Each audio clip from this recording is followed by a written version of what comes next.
What's good, everybody? Welcome into Inside the Green Room. He's Danny Green. I'm Harrison Sanford. You know the vibes. I hope you guys are enjoying your holiday season. I am trying my best, Danny. I really am trying my best. It was a good Friendsgiving. It was a good Thanksgiving, but bruh, I don't know if I could do it any much longer, bruh. It's not the holiday season. It's the cold that comes with the holiday season. My body's feeling extra tired. I'm missing a little bit of pep in my step. I need a vacation, yo. I think we all can attest to that. Everybody can always use a vacation, but it's part of the reason why I stayed in California, my brother. But it still gets a little chilly here. It does get gloomy here. Don't do it. Don't do that. Don't do that. It's not like New York. New York has a different type of gloom, a different type of chill. Got to warm the cars up. Like, it's just that weather is bad. The body is stiff when you wake. You know what I'm saying? Like, warmer weather is better for the mind and the body, and you get more sun. Like, you need to find a place where you get some sunshine, brother. Yeah, for sure. Shout out to my dad, whose birthday is on Sunday. He actually just took a flight with my mom to Jamaica. Nice. I like their style. Happy birthday, Pops. I think I'm gonna. Well, actually, I did. On Travel Tuesday, I did book 2 trips. I got 1 trip the last weekend of January, going to Puerto Rico, and I also booked another trip. Where did I book it to? Oh, to Cancun for a bachelor party. So one trip in January, 1 trip in March, but it couldn't come soon enough. And I will say this: I know we're going to talk about basketball, y'all. We're going to talk about basketball, y'all. We'll talk about LeBron and the Lakers. We'll talk about the NBA Cup. I promise you. But I will say this though, Danny. So I bought my tickets for a grand total, those 2 tickets to those locations, for $750. Took advantage of the Travel Tuesday deals, the Cyber Monday deals. Wow. And half of the people who knew about it are like, yo, that's a good price. But I got a gripe. There's some snobby airport mofos out there. I'm not going to curse. There's some snobby airport MFers out there who like frowned upon me getting JetBlue Basic. Hey, bro. What? I don't give a damn. I'm on the flight. Oh, can I pick my seat? No. But usually I get pretty lucky. I end up with the window of the aisle. So it's do I have to board? Oh, the penalty. I have to board last. I show up late to the airport, late as hell anyway. So it doesn't matter. It don't matter like, to me. Oh, I need a place to put my baggage up top or something like that. I'm like, yo, that does not matter. Especially if you have book bag slide underneath your seat, or if you're just checking a bag, you're good. You're going for the week, so it doesn't matter. So the most basic airplane, whatever it might be, deals, they still allow you to bring a carry-on. I'm only going for a weekend. All I need is a carry-on. Maybe I'm not understanding maybe I don't appreciate the benefits of getting of doing things outside of the economy status. And I'm in first class, Danny. I don't care. I just want to be on the flight. Man, that's the best way to travel. You're on the flight for cheap. You're getting to where you need to go. You ain't 7 feet. Unless you're over 6'3", you know what I'm saying? Like, the seats aren't that uncomfortable. You know what I'm saying? Like, if you're 6 feet below, if you're below 6 feet, should have no problems fitting in a seat on the plane and feeling decently comfortable. Obviously, you want a window or an aisle, but you're ultimately on there for a couple hours and you get into your destination. So, however way to get there the cheapest is the best way to me, honestly. Yeah. But shout out to Papa Sanford, man. Happy birthday to him. Him and Mom Duke's going to Jamaica, back to the motherland for you guys. Yeah, the homeland for you guys, which is dope. That's awesome, man. Not much going on me. I'm waiting for my vacation. I was supposed to go on vacation. It didn't happen. Cancun was on a list. There was an event that was supposed to be there. The event got canceled, so not end up going. But nothing else really lined up for your boy this month or next. Yo, you wanna come to Puerto Rico? When is that? It's a fellas trip. Last weekend of January. My pops actually invited me to a DR trip, but that might be close. That might be closer to me. Yeah. Well, let's talk off. It's probably about the same. Yeah, let's talk off. James, we out. And the tough part is end of January, February is wifey's birthday, close to wifey's birthday too. So it's like, it's tough. But if it's a city, like if it's a location where I can get to pretty quickly, because DR, I'd have to fly to New York, kick with my pops for a little bit, then fly from there to DR and then back to New York, then back to us. It's a wild process to get over to the islands over there. It's the same difference it's essentially the same thing if you went to Puerto Rico. If it was closer, it's just far shit for me to get to those places. Yeah, for sure. But we'll talk about it offline. I will say, like I said, I purposely planned it because I wanted to make it just like a homies trip, and it was like you got to do it before. You can't do it Valentine's Day weekend, right? Because nobody can do it. You got to strategically move with every trip now as an adult, bro. It's it's a very different lifestyle. When you were kids or in college, we out. It don't matter when it was. You're like, oh, my homie's playing this, I'm gone. Not as an adult. 30 plus, you got to move very differently. Yeah, it's very. This one was good because I planned it. It's that I don't know why the NFL does this. So you have the AFC and NFC championship game, and then you have a week off. And then you have the Super Bowl.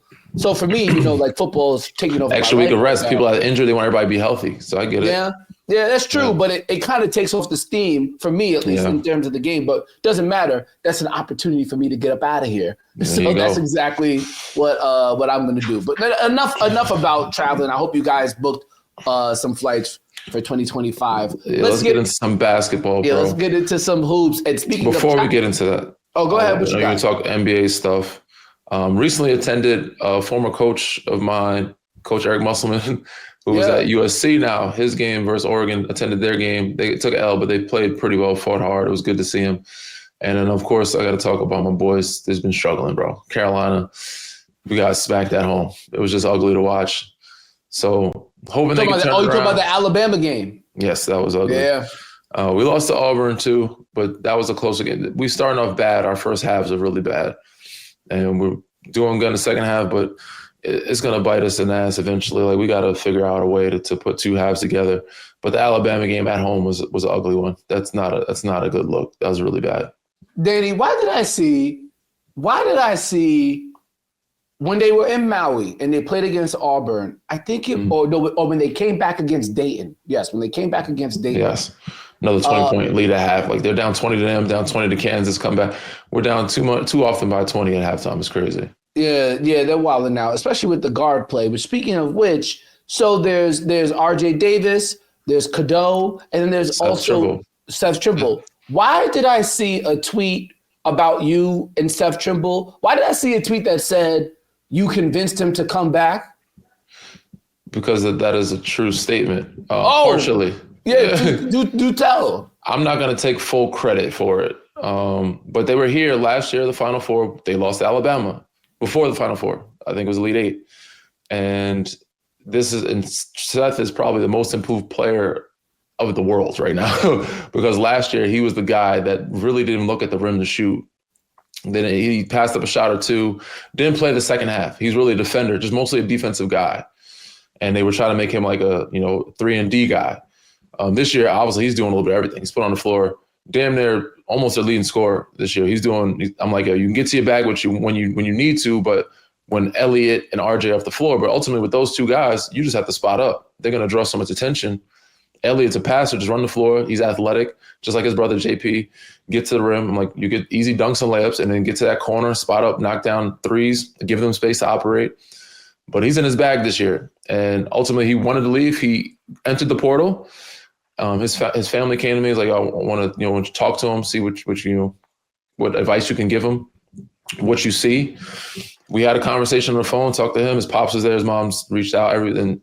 I gave him my advice. I'm like, look, man, you can leave if you want to, but anywhere you go, you're gonna have to fight for playing time. You're gonna have to show who you are, regardless.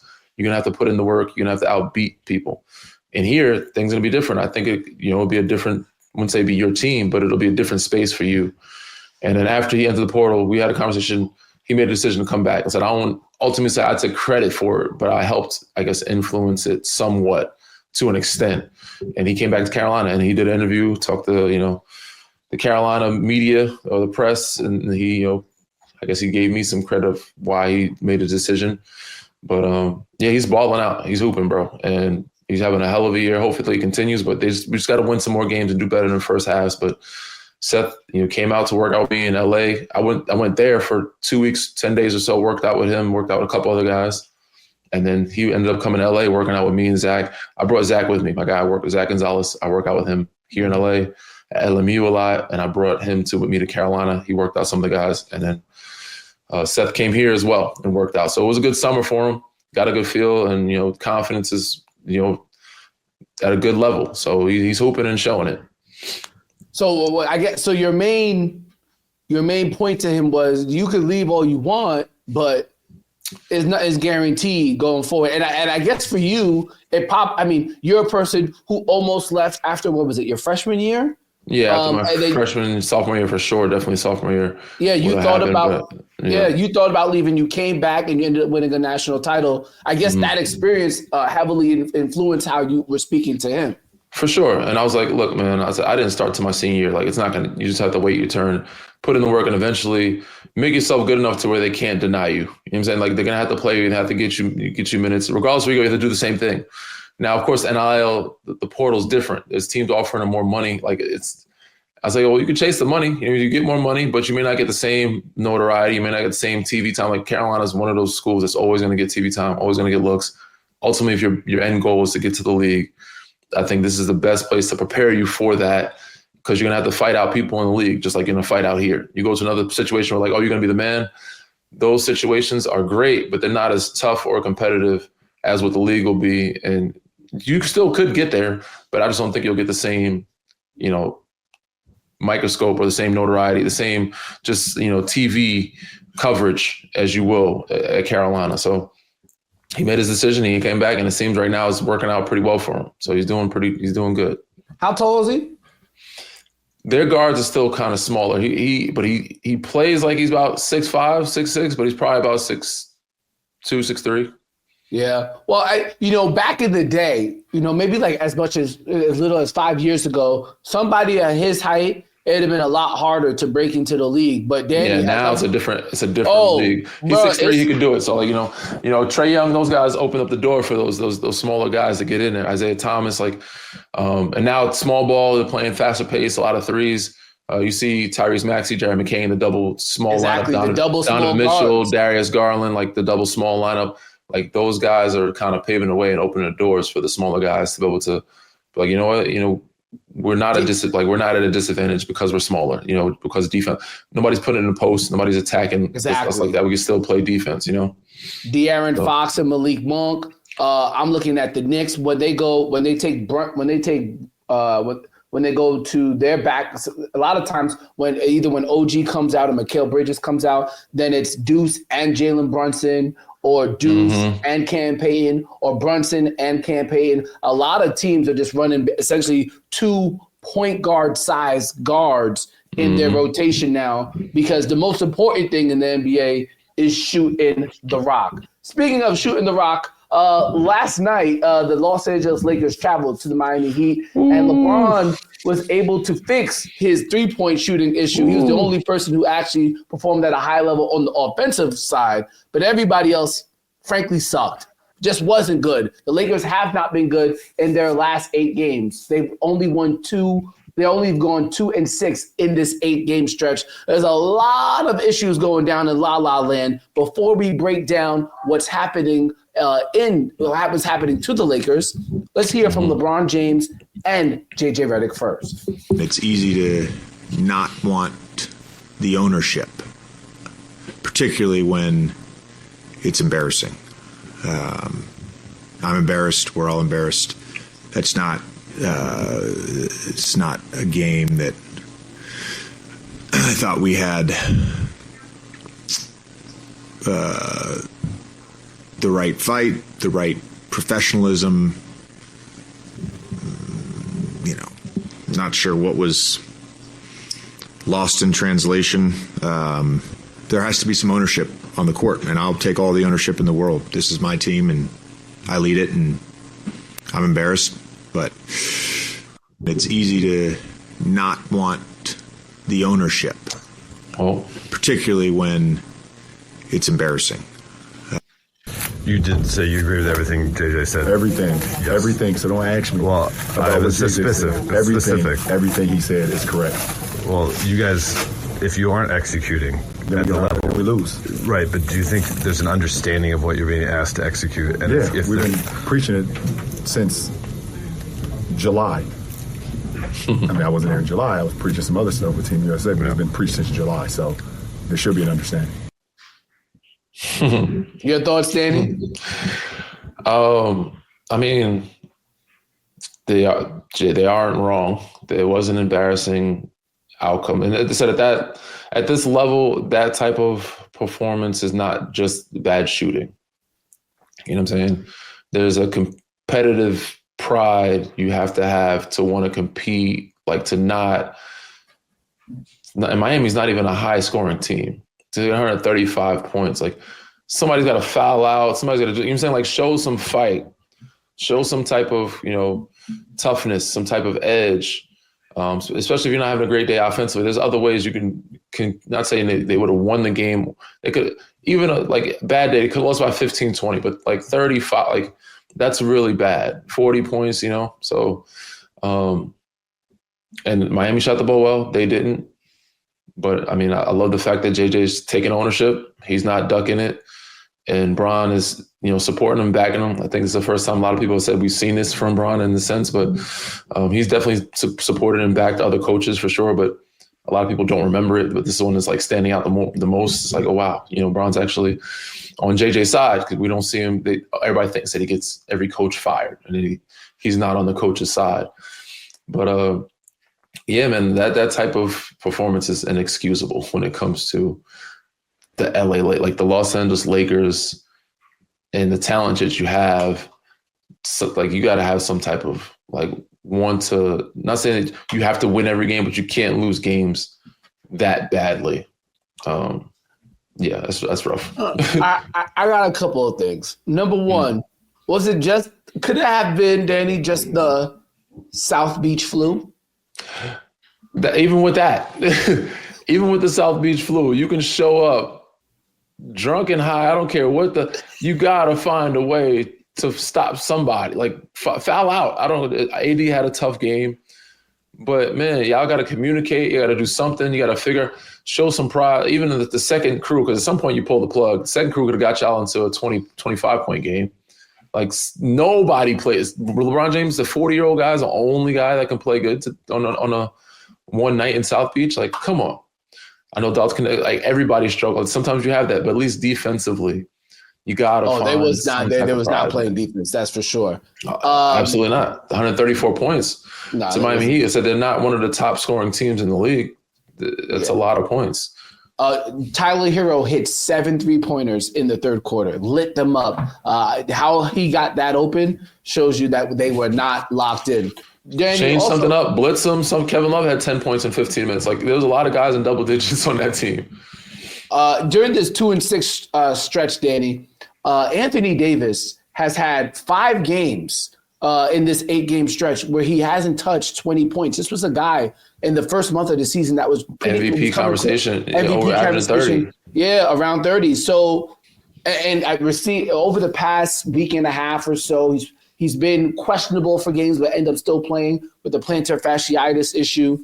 We did see some reports that the Lakers were interested in making a trade, potentially for a big man, potentially dangling D'Angelo Russell out there. Obviously, they have those 2 first-round picks. At the end of the day, Danny, when the Lakers are fully healthy and they're motivated, which they weren't healthy for this game, I think they could be competitive. But at the end of the day, without a trade, this is just not a championship roster, in my opinion. It wasn't. It never was, really. I just don't understand. They're a good roster. They're a playoff roster. They should be top 6. They should be able to get to the second round. But championship, no, that's not the talk. Danny, I don't understand it. I look around the league. And I say to myself, how are there still so many teams that don't have 3-and-D wings? It's not like when you were in the league. It was harder to find them because the prototype of that player wasn't as prevalent. There's a lot of 3-and-D players now, like, and we understand how the league is made. Because everybody's trying to be one. Everybody wants to be, like, they know that's a good, easier way to make good money and, like, get in a rotation. So there's a lot of guys that are trying to be that or were that or are that. They're just not, I don't know if they're not finding them or I don't know. I don't, like, I'm looking at this Lakers roster and I'm saying to myself, give me 2 3-and-D players and take off one of these offense first players and they're in a different, stratosphere. Totally different stratosphere. It's ridiculous to me. And it's crazy to say, you hear Stephen A, you hear Perk, you hear Skip, like all of them have their takes about, LeBron is too old. He's not too old. He's still playing very well, but is he too old to carry a team to a championship? Like if him and AD are your guys, and AD's not it wouldn't matter because they're not playing any defense. They don't have any defenders. And the only defender they have is Cam Reddish and he can't shoot. And the question is because not only that they're older, but they're taking up the bulk of the salary where you can't find these 3-and-D guys. Can you sustain or can you even be a contender with that formula? Like if you're going to have max guys like that, like Bron, they got to be two-way. They got to be two-way guys. They got to be some Kawhi Leonard and Edwards type situation. You know what I'm saying? And that's a lot to carry. And even then you still need help. And Bron at 40, I don't blame him for not being able to do like you can't do it. Like even if he was young, it's hard to do it as a youngster. You seen Anthony Edwards when he struggled against Dallas, guarding Kyrie on one end and trying to score on the other end. It is hard for a 22-year-old, let alone a 40-year-old, play 35 plus minutes a game, carry your offense, and then play defense every possession and guard your better play. He's guarding Jokic in the playoffs. What the hell are we doing here? He's 40 years old. Need a lot of help. Need to figure something out. It's not in the cards for them right now. They won't. I don't know if they'll get back there until they said they're gonna have to make some things shake up or change. But they still could be a very good play. It could be a good team. They could be a playoff team. First, they got to get healthy. I don't know what is going on with Vando. Gabe Vincent's back now, but he's not playing his full potential. It feels like Vando has to play the game in like a year, bro. Bro, he's the reason why they did so well against Golden State. He's guarding Steph and chasing him around, guarding Luka. Like he's that 6'8", 6'9" big body that can cause havoc and have AD at the rim protecting. You have Rui be able to use his size and ability. I don't know what's going on with them two guys as a tandem. They were good. I don't know what's going on with that situation where they can't keep those guys or get them healthy. They have that group that was in the Western Conference Finals just a couple of years ago. They absolutely need those guys, and it makes me curious. It's almost like one of those things where you feel like you might have to make a trade, but at the same time, if you know get back. But if you know Vando could come back, I think that deserves a look. But at the same time, we can't wait forever on Vando. Who are you trying to get? You need offense. You need offense or defense. I know they're looking at Zach LaVine. That's another big contract. You get rid of everybody. So who on the 3-and-D wing that you can get that's valuable that you can think will change the whole? I'd have to look into it a bit more. They'd have to get somebody that people are not giving up. You'd have to get like a KCP. You got to get another 3-and-D guy like that. Orlando's not giving him up. That contract is not friendly for Lakers either. I don't think they can pull off the deal because I don't know why Memphis would do it. I could see why Memphis would do it. Yes. Mm-hmm. Yes. Because their point of attack defense is terrible. Like if you could start from there, but the thing is, Memphis is gonna want Rui or somebody like that. You know what I'm saying? Yeah. Or you got to get maybe Vando, but they're gonna have to get up off somebody that they're not gonna want to get up off of to get Marcus Smart. I would do. I mean, I don't know how much. I mean, I would do. It's kind of a hard trade to do, but I would be okay with giving up D'Angelo Russell for Marcus Smart. While I think that but why would Memphis want him? Yeah, you're right. We need another point guard? No, we have a lot of guards. I got to think about it from the Memphis side of things. Too many, all right, why would we need D'Angelo Russell? Like, he's very good. I like his game, but it's like we already have multiple guys of that. We need more Gigi Jacksons, more Jalen Wells. More matured Gigi Jackson. You know what I'm saying? Like, we need an older veteran version of Gigi Jackson. Yeah, no, the Lakers don't have. All I know is they need point of attack defense. They need perimeter defense, and hopefully that person could also shoot the three, unlike Cam Reddish. That changes the whole landscape for the Lakers. And until they do that, they're gonna have moments that they had Wednesday night in Miami. Maybe not as bad, but they're going to lose. Hopefully not too many. They shouldn't have any more of those nights. They'll have games where they lose, and they can lose. Even losing bad is like 20 to 25. Bro, 40, was it 41? Is that what it was? Yeah, look, that's nasty. You should never have another night like that again. Maybe you're excused for one of those a year, and you have a really bad. That's if like Boston had a great, like something crazy like that. But for a team that ain't scoring that well or that greatly, you should know. Now, if you have a night like that against Boston, okay, but you should never have another night like that again. Yeah, never have another like that again. Especially against a team. Not saying no disrespect to Miami, they're good, but they're not one of the top teams in the East. They're not one of those. They're not one of those teams. You can't have a night like that to one of those teams. Yeah. Now, if it's against Cleveland, Boston, Minnesota, OKC, Knicks. Okay, so all right, which got away from us, and then they kept getting hot. Their bench got hot, but they're a good team. Like they're a really good team. Not the Heat. Heat's a solid team, but they're not a really good team right now. Yeah, can't let it happen.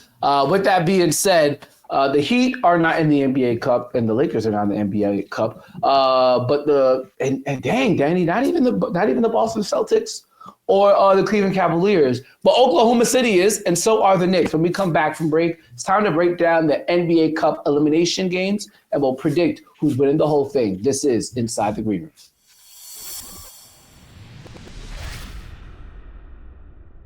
All right, the NBA Cup second edition of this in-season tournament is going down, and it starts next week. Tuesday, Wednesday are the elimination games, and then the winners of those games head to Vegas for the semifinal and final games.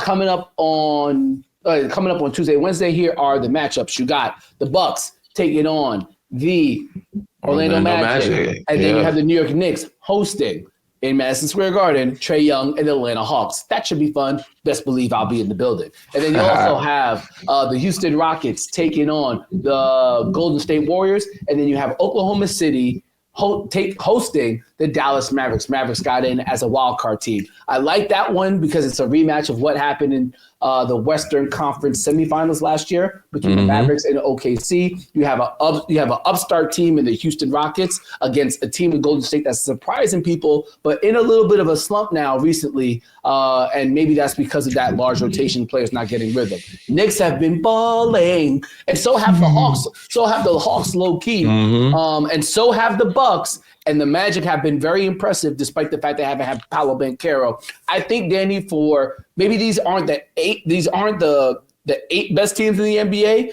but these are probably the best playing teams in the NBA right now. Most fun to watch too. So I'm happy. Yes, I'm happy that these are the 8 that made it through. Yeah, outside of the Cavs, the Cavs are a very good playing at a high level too, but they didn't make the cut. And Boston. I mean, everybody. Those are the top teams in the East, Boston and Cleveland. But outside of that, to me, and that attests to my always comparing it to the NCAA tournament. Like, not always the best teams are going to, because it's not a one-game elimination, but like if you have a bad 1 or 2 bad Tuesday or Friday nights, you're out of the cup. You know what I'm saying? Cleveland just so happened to have some bad nights, and Atlanta had their number. But I love these matchups. These are great. And honestly, the way Atlanta and New York have been playing, one of them is due to lay an egg. And my money, surprisingly, is on the Knicks. I just think for some reason they're due for an egg. Trae has some issues with it. Atlanta's just been hooping. I am going for the underdog. This tournament is a tournament for the underdogs. So I got Orlando beating Milwaukee, which Milwaukee's been playing well, but I think Orlando's just a better team. I got Atlanta beating the New York Knicks. I got OKC beating Dallas, but ultimately losing the next round because I got Houston winning this whole cup, honestly. I think it's either Houston or Atlanta. I think it's an underdog tournament. It's an NCAA tournament. It's a one-game elimination. And I feel like these teams that are usually used to being in the play-in situation are more prepared for it. Atlanta's been in a play-in situation multiple times. Trae knows what that's like. So I got Golden State. They should be getting out of their funk. I just don't think it happens just yet. So they're going to lose to Houston. OKC is going to beat Dallas. They're still getting everybody back and in the rhythm and healthy because Luka's been out for a while. But, I see Houston, and Atlanta, surprisingly, in the final, or Houston, Orlando. But I see Houston getting this cup, something for them to like how Indiana was last year, something to be happy about. Then after that, they kind of run out of gas. They'll still be a good team, but I feel like after this, they're not where we expect them to be in another 2 years yet. And they're just still learning, and this is a part of them winning something that they haven't won in a long, like they haven't been able to win something in a long time. So this is like a feel-good moment for these underdog teams. I like Houston against the Warriors because of their youth. I think that Golden State Warriors catch a lot of teams off guard because they have continual energy with their large rotation. But the Houston Rockets are another team that also has a lot of young players, and they can go deep in their bench as well. And they're just good. I'm going to be interested to see there has to be moments of static between Draymond Green and Dylan Brooks in that game. Also interested to see Alperen Şengün. A lot of people know him now. He's a hooper. He's got all types of game. I'm going to be interested to see if he could deal with Draymond Green in a playoff-like environment because Draymond's going to bring some physicality to the game. I think Alperen Şengün will respond in a great fashion, but nonetheless, it's something to watch. But I do have the Rockets winning that game. As it goes down to OKC and the Dallas Mavericks, I really lean towards OKC, but now, especially because they have Isaiah Hartenstein back. But honestly, there's just something about Luka and something about Kyrie just makes me believe that they're going to be able to execute down the stretch. I think Alex Caruso, if he's available for that game, I might change my opinion, but he's been out recently. I think the Dallas Mavericks beat the Oklahoma City Thunder for the same reason they beat them last year, just a bit better at executing down the stretch. A little more maturity.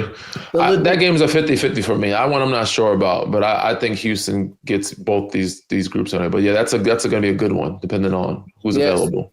And then if you put Dallas versus Houston, because of Derek Lively, and I don't think you're not taking Alperen Şengün out the game, but I think Lively is one of the better options to guard him. And even if you put Amen Thompson or Dylan Brooks on Luka's still going to do his thing, and then you still have Kyrie. I don't like the Dallas Mavericks roster, but in a one-game all standing, it's hard to pick against Luka. That's just the thing. So I got Dallas making it to the final of the NBA Cup.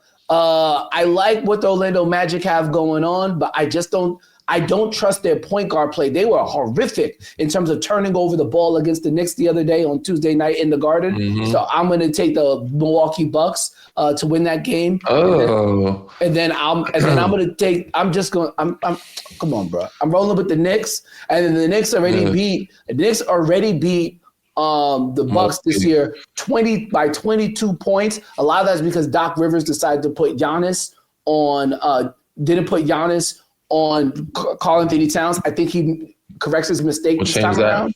Even still, I got the Knicks, the home team in that matchup. I got Knicks taking on the Mavericks and Jalen Brunson against his former squad, who they lost to earlier last week when they didn't have their stars. It's time to get your lick back, guys. Give me orange and blue skies in Vegas. Knicks beat the Mavericks, and a good storyline, too, for the company final. I think that's how it goes down. We'll see how it all plays out. Man, Knicks ain't winning this shit. Knock it off. I will say Orlando's been balling without Paolo. I guess they're 11-1, 12-1 without Paolo. So they're due for a bum game. I don't think it's against Milwaukee, though. As good as Milwaukee's been playing, I still see fool's gold. I don't believe in them. I see they're going to lose to Orlando. Then Orlando ultimately is going to be playing Knicks or Atlanta, and I think probably whoever wins that Atlanta Knicks game is going to win. Whoever the wins final. Atlanta, I think they'll get to the final. Yeah, whoever wins Atlanta Knicks is in the final, and then it's just Luka in a one-game situation, bro. Yeah. I saw what he did to the Grizzlies the other day. They were down. He has a wrist issue. He has a couple small injuries, and you need Clay back to where Clay's got to be hooping too. Clay was on the bench to end that game against the Grizzlies. It didn't matter, bro. It's Luka. It's just Luka. He's like Tom Brady in the sense that Houston got a lot of bodies they can throw. He just controls the game. They can throw Amen. They can throw a lot of bodies on them. You know what I'm saying? Not saying that they're going to stop him, but it wears them down. It slows them down a little bit. Şengün is going to eat. And offensively, ain't nobody guarding those Fred, Jalen. Houston, that's true. As good as Luka is offensively, defensively, on the other end, Kai and Luka, they're not gonna limit the Houston's guys with the way they're getting up and down. Yeah. Shall be a fun one, and we'll be breaking it down next week. Again, those cup games happening Tuesday, Wednesday, so maybe we'll join you either Wednesday or Thursday of next week to recap it and look ahead to the semifinals in Vegas. With that being said, I hope you guys enjoy your weekend. Enjoy all the action in the world of sports, particularly the National Basketball Association, and we'll see you next week. Read, rate, subscribe, review.